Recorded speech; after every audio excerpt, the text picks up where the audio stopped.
ये सब कन्वर्टेड मुसलमान हैं। इन लोगों ने तलवार के डर से सलवार पहनी है। अगर आप एक मुसलमान हैं तो दोस्तों ये बात आपने कभी ना कभी जरूर सुनी होगी, और अगर मुसलमान नहीं है तो व्हाट्सएप यूनिवर्सिटी पर या फिर सोशल मीडिया पर आपने ये जरूर देखा होगा।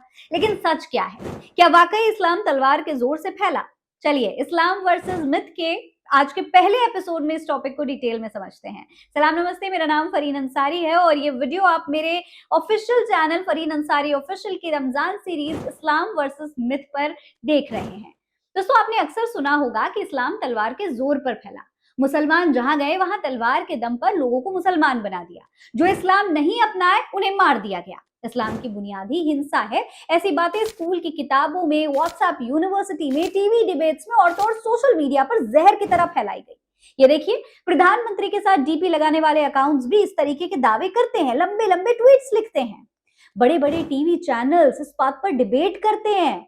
देखिए, और तो और किसी भी मुसलमान के कमेंट सेक्शन में अगर आप चले जाएंगे तो भाई इस तरीके के कमेंट्स बहुत ही आम बात है जो अंधभक्तों को रटा दिए गए हैं। लेकिन सवाल यह है कि अगर ये सच होता तो आज दुनिया में 2 अरब मुसलमान कैसे होते? और उससे भी बड़ा सवाल यह है कि क्या कोई मजहब 1400 साल तक सिर्फ डर और तलवार से जिंदा रह सकता है?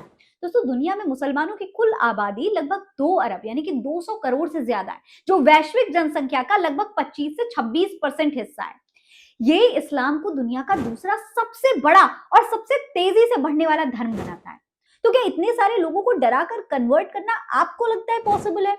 वहीं इंडिया में भी हर साल हजारों लोग इस्लाम अपनाते हैं। इन्हें देखिए, ये बलवीर सिंह है। हरियाणा के बलवीर 6 दिसंबर 1992 को बाबरी मस्जिद विध्वंस में शामिल एक कार सेवक थे। इन्होंने बाद में इस्लाम धर्म अपना लिया और अपना नाम बदलकर मोहम्मद आमिर रख दिया। सिर्फ इतना ही नहीं, उन्होंने पश्चाताप के रूप में देश भर में 100 मस्जिदें बनाने की कसम खाई थी और 90 से ज्यादा मस्जिदों के कंस्ट्रक्शन या रिकंस्ट्रक्शन में योगदान दिया। उनके साथ ही योगेंद्र पाल थे जो कि अब मोहम्मद उमर बन चुके हैं। इन्होंने भी इस्लाम अपनाया। और तो और अयोध्या में बाबरी विध्वंस के समय बजरंग दल के नेता रहे शिव प्रसाद ने भी बाद में इस्लाम अपना लिया था और वो मोहम्मद मुस्तफा बन गए थे। क्या इन्हें किसी ने तलवार का डर दिखाया? नहीं। दरअसल बाबरी विध्वंस के बाद जो सांप्रदायिक दंगे हुए, उसी मेंटल गिल्ट की वजह से इन कार सेवकों ने इस्लाम अपनाने का फैसला किया था। उन्होंने इस्लाम के बारे में जानकारी जुटाई और तब जाकर के इस्लाम को अपनाया। इन्हें देखिए, ये इन्फ्लुएंसर परमजोत सिंह है। इन्होंने भी इस्लाम कबूल किया, लेकिन क्या इन्हें किसी ने तलवार की नोक पर कन्वर्ट किया? नहीं। परम सिंह ने खुद कहा था कि वो पिछले 2 साल से इस्लाम के बारे में रिसर्च कर रहे थे। फिर वो इस नतीजे पर पहुंचे कि इस्लाम ही सत्य का मार्ग है। इन्होंने कहा कि अल्लाह सारे मानव जाति से प्रेम करता है और वही असली खुदा है। सुनिए।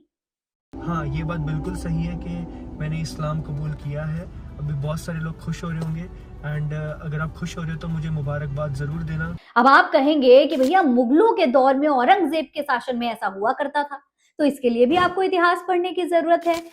विदेशी यात्रियों जैसे फ्रांसिस बर्नियर और निकोलस ने अपनी जो है तमाम किताबों में इसका जिक्र किया है। इसमें बताया गया है कि मुगल दरबार केवल फारसी रस्मों तक सीमित नहीं था, बल्कि वहां दिवाली, होली जैसे हिंदू त्योहार भी मनाए जाते थे। दिवाली के दौरान महल दीपों से सजाया जाता था, जबकि होली को रंग बिरंगे जल उत्सव के रूप में स्वीकार किया गया।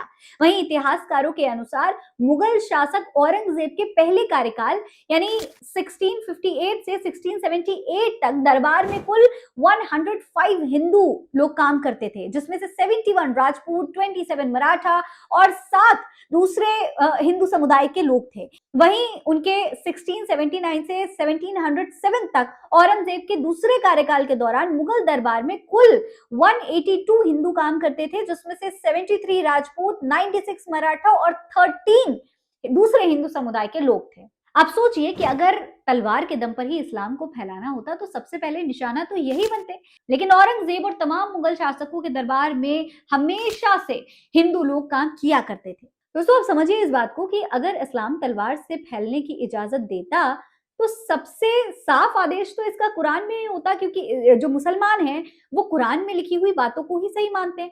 लेकिन कुरान क्या कहता है? कुरान कहता है ला इक़रा फिद्दीन। कुरान की सूरत अल बकरा की आयत 256, जिसका मतलब है धर्म में कोई जबरदस्ती नहीं है। दोस्तों इस आयत का साफ साफ मतलब है कि किसी पर भी मुस्लिम बनने का दबाव नहीं डालना चाहिए। इस्लाम खुद इतना साफ और आसान है कि उसके सबूत भी खुले और समझने लायक हैं। इसीलिए किसी को जबरदस्ती इस्लाम अपनाने की कोई जरूरत ही नहीं है। दोस्तों इस्लाम का पैगाम लोगों तक पहुंचाना मुसलमानों की सामूहिक जिम्मेदारी जरूर है, लेकिन कुरान ये भी साफ बताता है कि ये काम कैसे किया जाना चाहिए। कुरान में लिखा है कि लोगों को अपने रब के रास्ते की तरफ समझदारी और नरमी भरी सलाह से बुलाओ, और अगर बहस करनी भी पड़े तो वो भी अच्छे और शालीन तरीके से करो। अब जरा सोचिए कि जिस किताब की बुनियादी आयत ही जबरदस्ती को मना कर रही है, वो तलवार की इजाजत कैसे दे सकती है। इतना ही नहीं, कुरान साफ कहता है कि लड़ाई या हथियार की इजाजत भी सिर्फ आत्मरक्षा में ही है। चलिए अब बात वहां से करते हैं जहां से इस्लाम की शुरुआत हुई। दोस्तों मक्का में लगभग 13 साल तक मुसलमानों पर लगातार जुल्म और ज्यादतियां की गई। जब हजरत मोहम्मद सल्लल्लाहु अलैहि वसल्लम ने अल्लाह का पैगाम देना शुरू किया तो मक्का के ताकतवर कबीलों को ये पसंद नहीं आया। मुसलमानों को गालियां दी गई, पीटा गया, तशद्दुद किया गया। कई गरीब और कमजोर मुसलमानों को धूप में लिटाया गया, भूखा रखा गया, जंजीरों में बांधा गया। कुछ सहाबाओं को सिर्फ मुसलमान होने की वजह से शहीद तक कर दिया गया। मुसलमानों का सामाजिक और आर्थिक बहिष्कार हुआ, न उनसे व्यापार न कोई रिश्ता।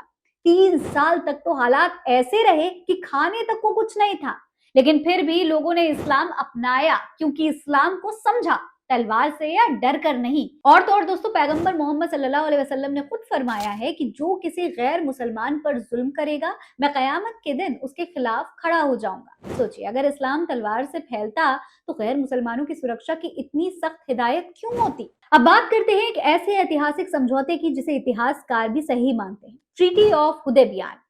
साल 628 ईस्वी में हजरत मोहम्मद सल्लल्लाहु अलैहि वसल्लम ने अपने साथ करीब 1400 मुसलमानों को लेकर उम्रा करने मक्का जा रहे थे, लेकिन मक्का वालों ने उन्हें शहर में दाखिल होने से रोक दिया।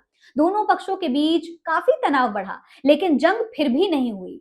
मक्का के पास एक जगह थी हुदैबियान, यही बातचीत हुई और एक शांति समझौता तय हुआ जिसे ट्रीटी ऑफ हुदैबियान कहा जाता है। दोस्तों ये वो वक्त था जब मुसलमान मजबूत थे, तलवार उठा सकते थे अगर चाहते तो, लेकिन पैगंबर सल्लल्लाहु अलैहि वसल्लम ने क्या किया, शांति का समझौता। नतीजा ये हुआ कि 2 साल में इस्लाम अपनाने वालों की संख्या पिछले 19 साल से कहीं ज्यादा हो गई। यहां भी इस्लाम शांति से ही फैला दोस्तों। अब सुनिए उन लोगों की बात जो मुसलमान नहीं थे। ब्रिटिश इतिहासकार एडवर्ड गिब्बन ने अपनी किताब the history of decline and fall of Roman empire में तर्क दिया है कि इस्लाम का प्रचार तलवार के बल पर नहीं बल्कि इसके सिद्धांतों की सादगी, पैगंबर की सादगी, पूर्ण आत्मत्याग और अनुयायियों के प्रति संपूर्ण और अटूट विश्वास की वजह से हुआ।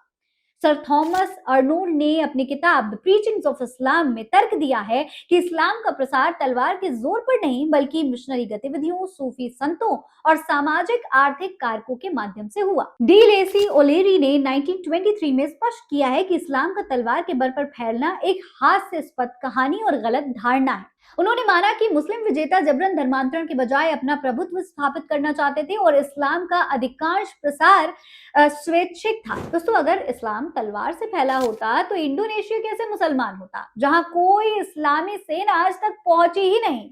तो फिर मिस्र और सीरिया में आज भी ईसाई कैसे होते। दोस्तों सच ये है कि इस्लाम तलवार से नहीं, न्याय और बराबरी से फैला है। अब सवाल आपसे है कि क्या आप व्हाट्सएप फॉरवर्ड्स पर यकीन करेंगे या इतिहास और फैक्ट्स पर। अगर ये वीडियो आपको सोचने पर मजबूर करे तो चैनल को सब्सक्राइब जरूर करिएगा, वीडियो को शेयर कीजिएगा और ऐसी ही और तमाम वीडियोस देखने के लिए चैनल को सब्सक्राइब करके नोटिफिकेशन बेल आइकन दबा लीजिएगा।